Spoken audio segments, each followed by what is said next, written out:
Grand Rising, Grand Rising.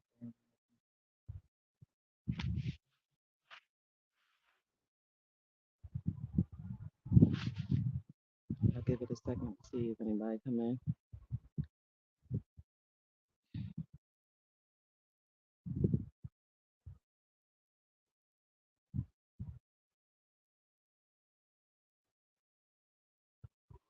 Grand Rising.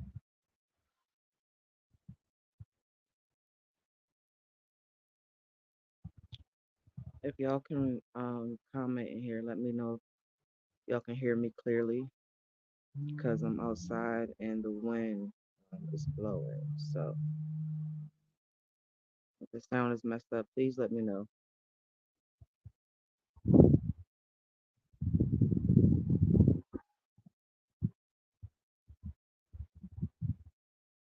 I had a few messages that I need to give y'all that was really important.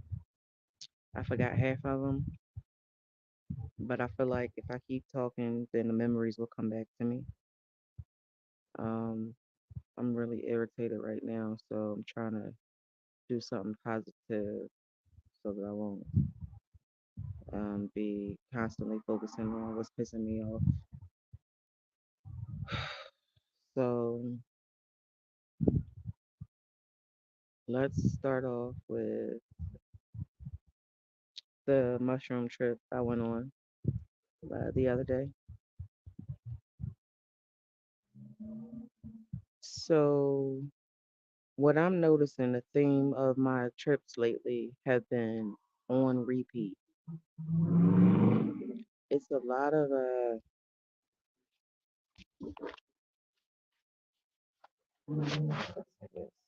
it's a lot of memories that they keep flooding me with, the same ones. And typically, that's not something that happens.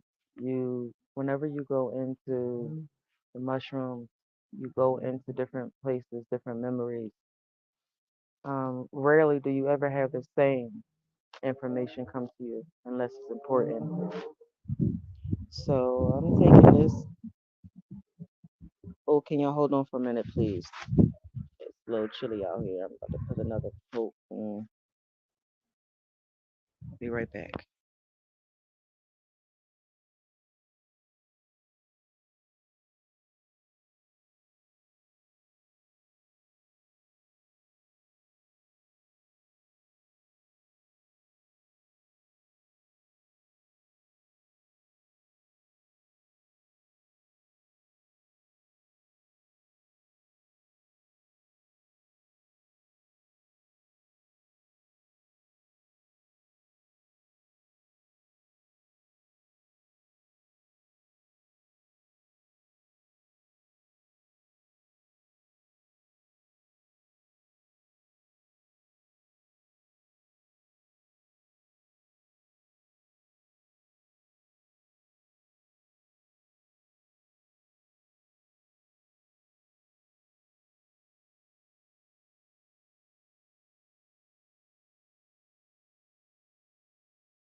This Colorado weather is outrageous. It be like hot as shit. You be sweating and then you be freezing to death.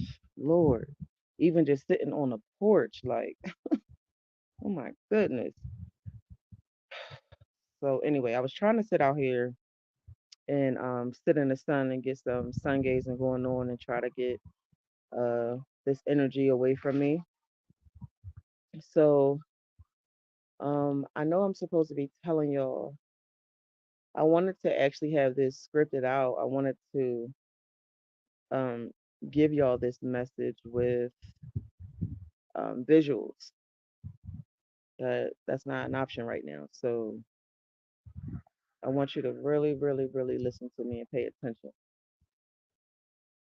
Okay. This message was about the enemy. Okay. This is not about race. This is about the enemy. Now, they gave me an example of the police officers when they kill us and shit. Um, remember, this is the spirit world, so everything might not come into alignment with your thoughts right away, but it might come in. It'll come in when you need the information if it's meant for you. So it's this thing that we do whenever we dance, whenever we hear a beat, we move on this beat, and it's like waving, like left, right, left, right. But you actually want to put our energy on it, which means it'll be sexy, or masculine, but it will be our energy. This particular movement is detrimental to them. So just think about it. Right, left. What they were saying to me was wave on a nigga, wave on a nigga, wave on a nigga. Like you a snake, wave, wiggle with it, wave. So whenever a officer is approaching you, if you're standing up, they want you to look them directly in the eye, him, her, whatever it is. Look it in the eye and then wave on it. The waving is going to confuse them. While they're confused, you will be slowly hypnotizing them to bend to your will. The more of us who's doing it at the same time, I've noticed that um, a lot of us are cowards. So because of that, we like to sit and watch while people are tormenting our people, our brothers and sisters, and they like to pull a camera out and talk a lot of shit, but nobody does anything. So I asked them, how do I work with cowards? Like, what can we do to make the weak do something that's effective?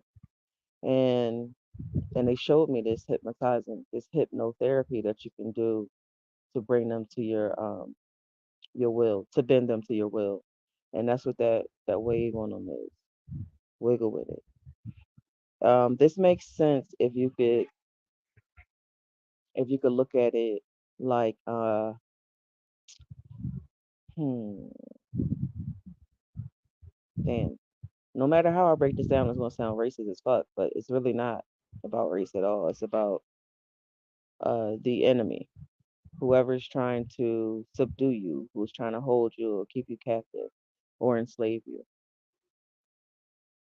So I have to really figure out how to say this where it's not offending nobody.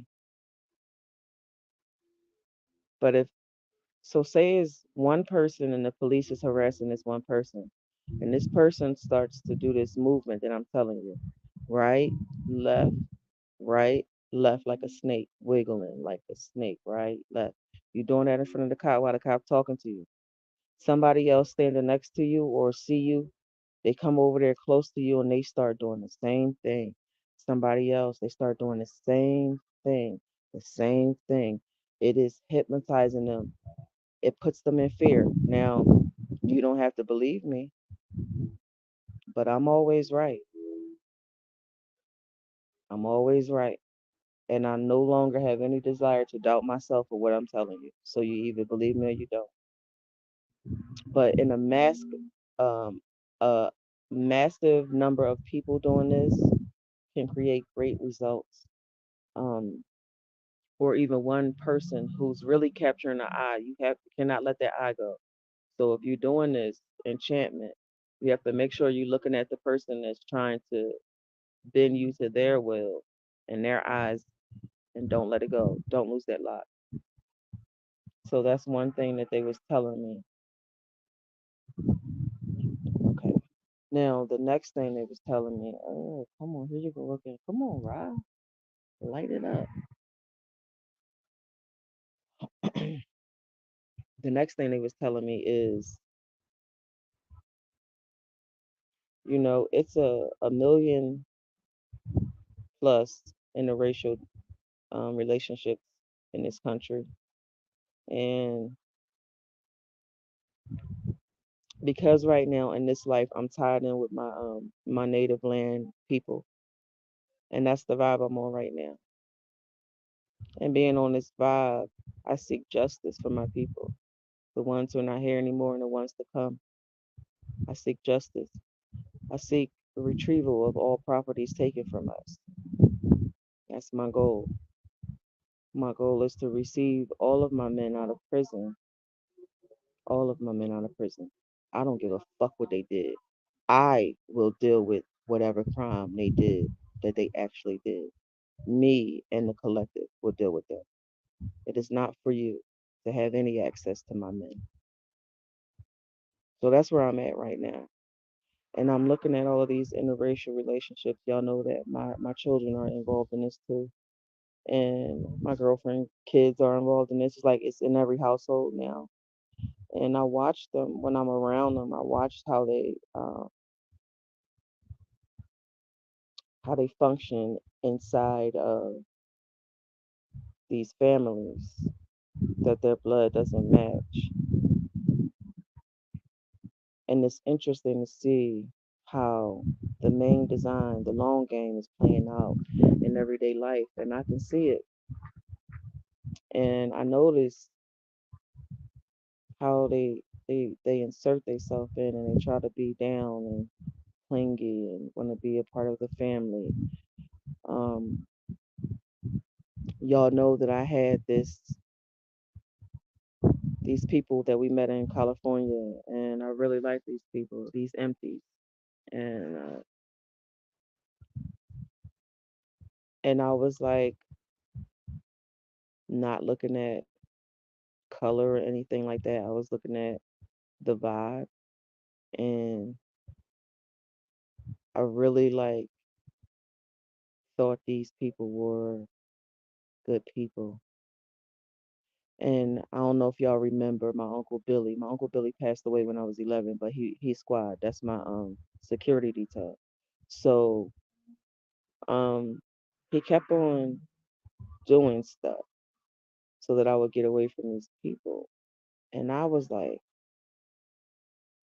wow.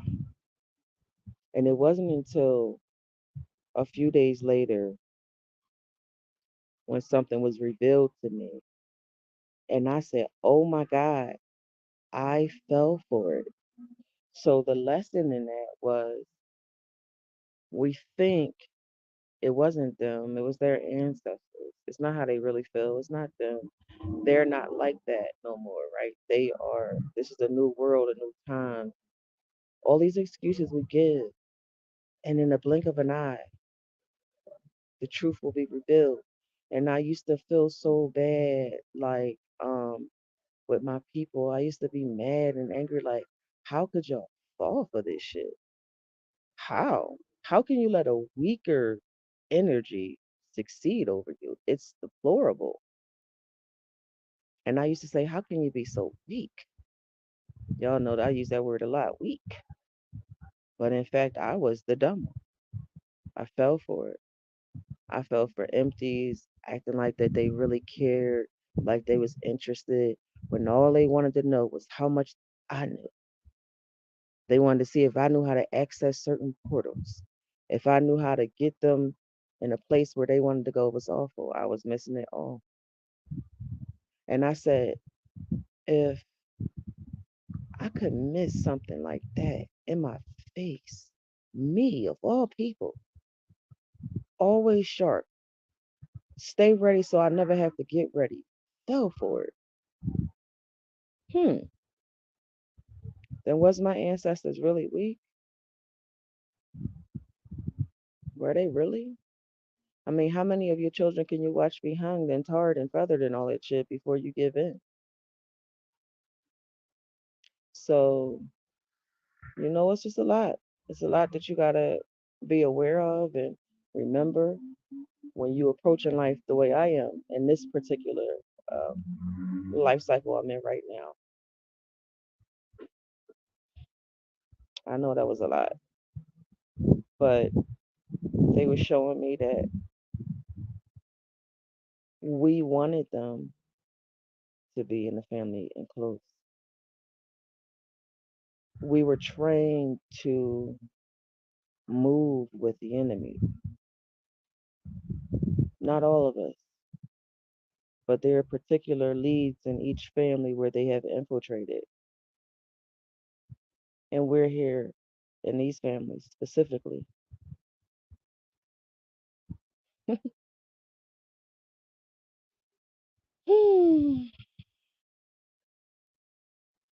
Let me figure out how to say this shit right.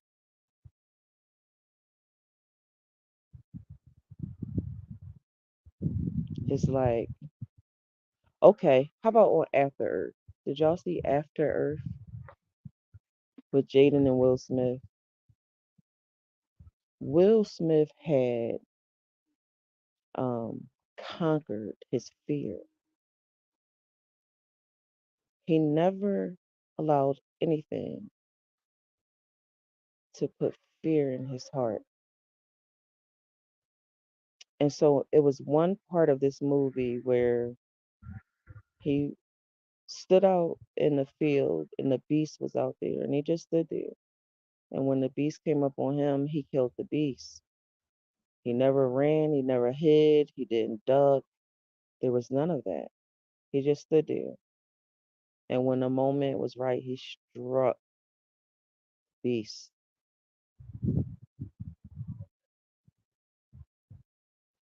That's the only analogy like I can give y'all right now for what I'm trying to explain. They were going to infiltrate no matter what.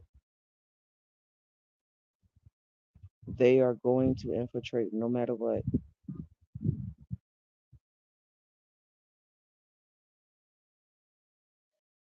But we had a plan for that. And that's what they showed me in this trip.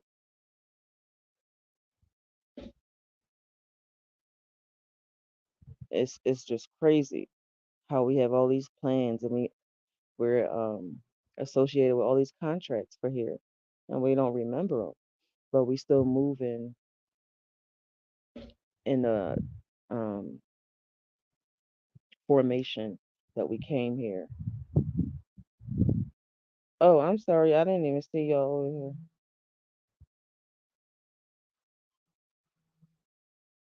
Okay, thanks. So you can hear me clearly.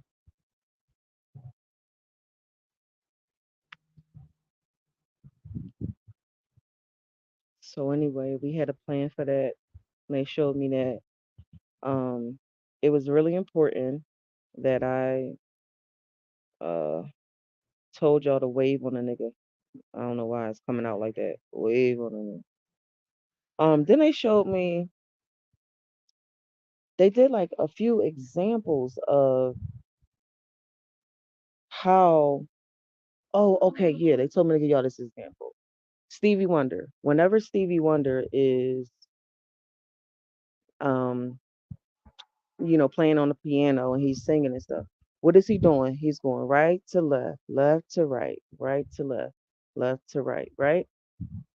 They showed me that. And I said, okay. And then there was another one, and I was under, so I could be saying this wrong. I don't know if it's the Nene or Watch Me Dip, Watch Me Nene. Was that one? It's something we do when we raise our right hand, and we wiggle like that. So over time, different artists that's been entertaining us have been leaving that clue for us to remember to wave on a nigga. Dip. We put it in our dance routines, the way we walk, when we oh yeah, right, the snapping of the neck. They try to insult us and say black girls always popping their lips and snapping their neck. That's what I'm talking about. It's a memory. That's your Akashic record reminding you to do these things. People think mudras are just something you do with your hand, but a mudra is all of motion. It's moving energy from one space to the next, bringing energy in and pushing energy out. You don't just do that with your hand motion. I mean, that would be a closed mind to think that you could. All right, hold on. Let me drink something.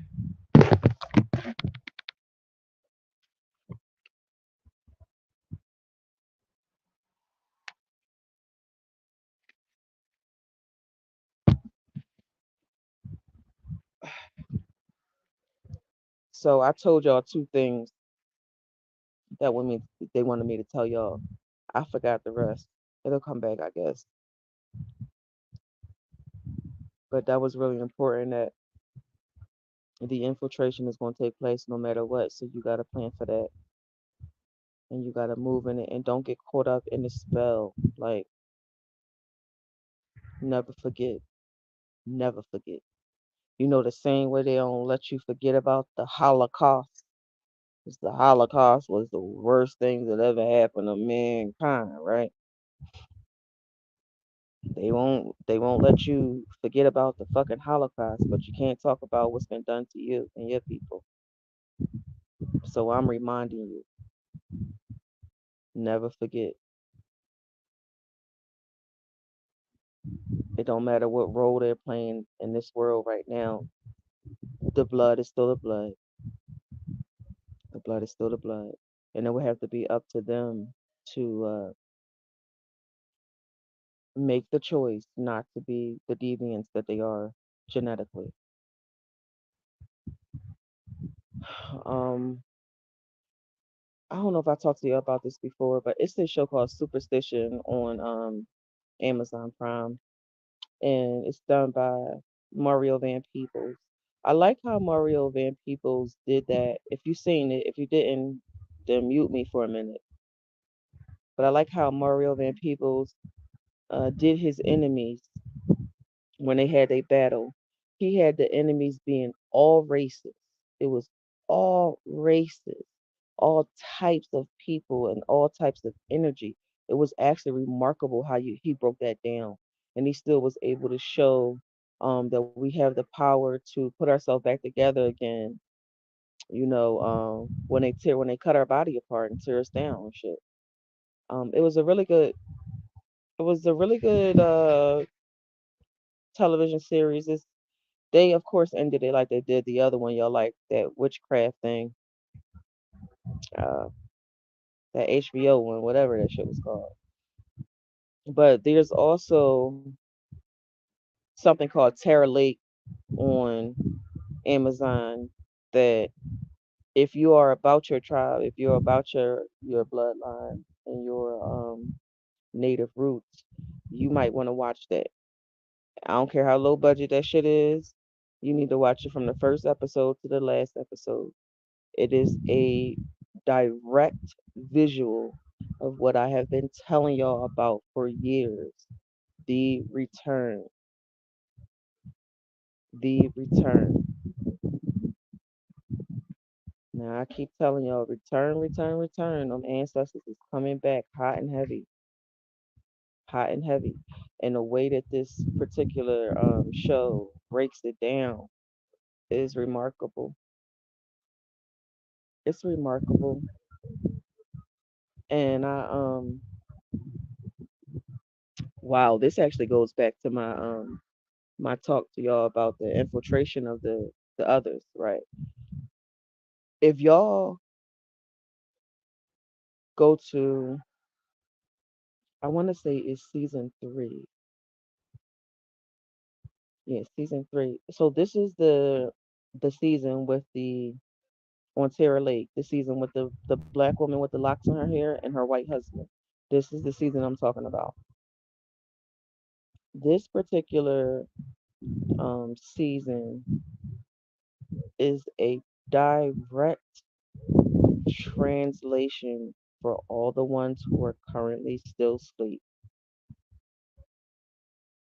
Not only do they break down how we are infiltrated in everyday life, mentally, emotionally, sexually, how they plan for fucking decades of how to infiltrate us, how they present themselves as being the perfect mate, the perfect friend. when they're trying to plot to kill you and take your land, they showed in detail how it's an organization that trains the enemy to infiltrate us. Please watch season 3 of Terror Lake. I woke up out my sleep to make my husband watch this one episode with me, and I'm like, you gotta watch it. It's like you gotta watch this shit with me. It's like when you know, you know. It's easier when you understand what you're watching,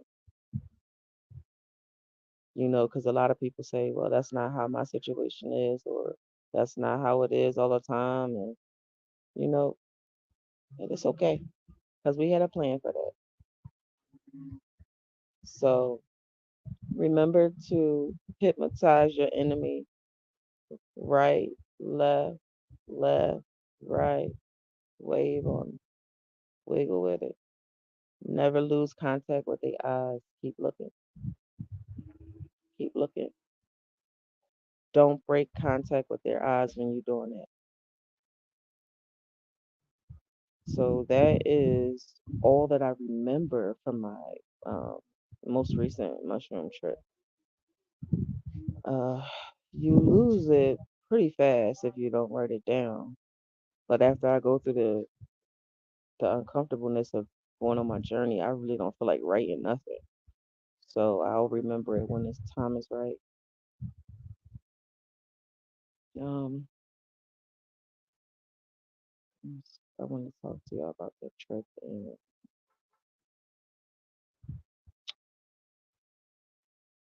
oh, I did want to talk to y'all about y'all mortgages again. So let me end this and come back with the other one. Okay, that was my transmuting my negative energy and turning it into something positive to help other people. And I do feel a lot more peaceful right now and not so murdery. Um, so that's good. Whenever y'all feel like you at a breaking point where it's somebody's gonna die, you need to figure out a way to transmute that energy because doing something in a fit of rage can affect your life for the rest of your life. So don't do nothing that you can get caught right away. Always do your shit. Hide it. Don't be in the same place where the person you gotta take out is. Like be smart about it. I remember when I was in college, I went to we had a criminal justice symposium, and it was FBI agents, CIA agents, DEA agents, agents from all over the country, different branches of the government. And there was this one guy there. He was a speaker about being a victim of a crime. He was an older gentleman, I want to say in his 60s. And he said that his daughter was with a guy and he was on drugs. And when he was high, he stabbed her to death. She was 6 months pregnant. He went and he got convicted of it and he went to jail, but he was only in jail for 7 years. So the guy was telling us that the man, he's still living on the block that the parents live on, and they have to see him every day. And I asked the father, I said, "How does that make you feel?" And he said, "There's nothing I could do about it." And I said, "It's all kind of spiders in the world," and it got quiet. It got so quiet in the room, and then some of the students start busting out laughing, like, "Yo, what?" And I said, "No, I'm just saying." If a spider happened to get in a car that's a deadly spider that happens to bite him and you're on a plane going somewhere else, they can't bring that shit back to you. I said it with every fucking government agent in the room. And he was like, he said, "Well, me and my wife, we're Catholics and we believe that the Lord is going to deal with him the way the Lord sees fit. And I said, oh, okay. So when the speakers had all ended, one of the FBI agents asked to speak to me, and I said, "What's up?" And he said, "You probably shouldn't say stuff like that because that sounds like you're inciting a crowd to commit a murder." I said, "Am I? Or I'm talking about spiders that are deadly and infectious and how they can get into a car and bite somebody." I don't see where I'm committing a crime, but thanks for letting me know. I always think about ways to do what needs to be done in a way where you're not getting caught. So be smart, people, because if they'll put y'all in jail for shit you didn't do, yeah, that's that last 10 minutes my husband be talking about. What do you say? Last 10 seconds. I be going too far, but that's just how I work. I love plants. I love flowers. I love spiders. They are my friends. They work for me.